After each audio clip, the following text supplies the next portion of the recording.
5 reasons why INFJ has few friends.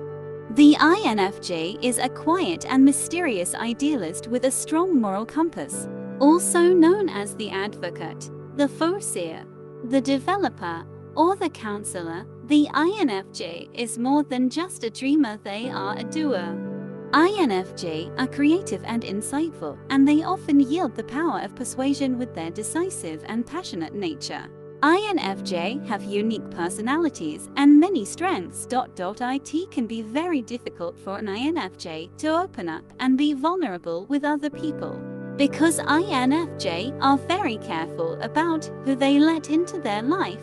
Not many people get the opportunity to be a part of an INFJ life. INFJ are resistant to making friends because they often struggle with trust issues. Well, these INFJ tend to have few friends, and here's why. Number 1. Dislike crowds. Prefer quality one-on-one time with close friends to a party full of strangers. Usually, INFJ prefer not to go out to bars, clubs, or parties where there are a lot of strangers. These types of outings are usually socially draining, and they tend to lack the meaningful connection that INFJ crave. Most INFJ recognize that their aversion to social situations prevents them from making new friends. This aversion to social situations also means that INFJ don't get as many opportunities to exercise their social skills. This results in a lack of social skills that makes it more difficult for the INFJ to make new friends. Number 2.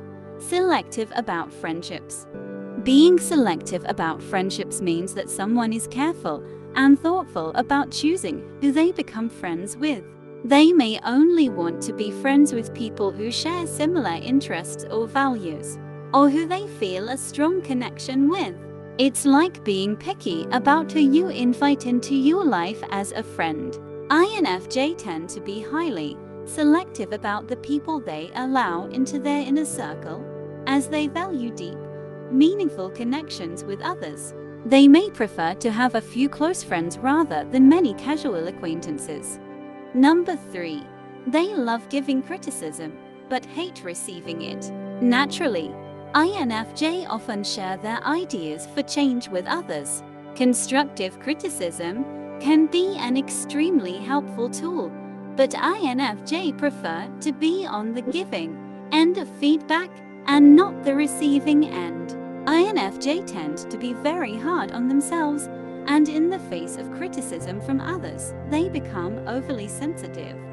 Despite wanting to avoid conflict, the INFJ dual desire to give criticism and shield themselves from it often creates conflict in their relationships. Number 4. INFJ are very sensitive. The INFJ sensitivity is one of their greatest strengths and their greatest weaknesses. Sometimes, people feel like they're walking on eggshells around an INFJ, especially when the iconic INFJ door slam seems to be looming in the distance. An INFJ sensitivity can be another key reason that they struggle to keep friends around. Their emotions can easily get the best of them even if it doesn't seem that way to their friends. Number 5. They need a lot of alone time.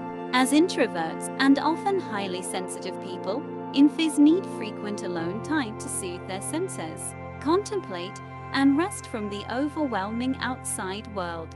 Alone time is something that just comes with the introvert territory and is one of the most important sources of sustenance for the INFJ to maintain mental health. Without it, we can't function. You can see that alone time is the exact opposite of time spent with others. Balancing the demands of the world, like from our career, friends, family, community, is an ongoing tug of war.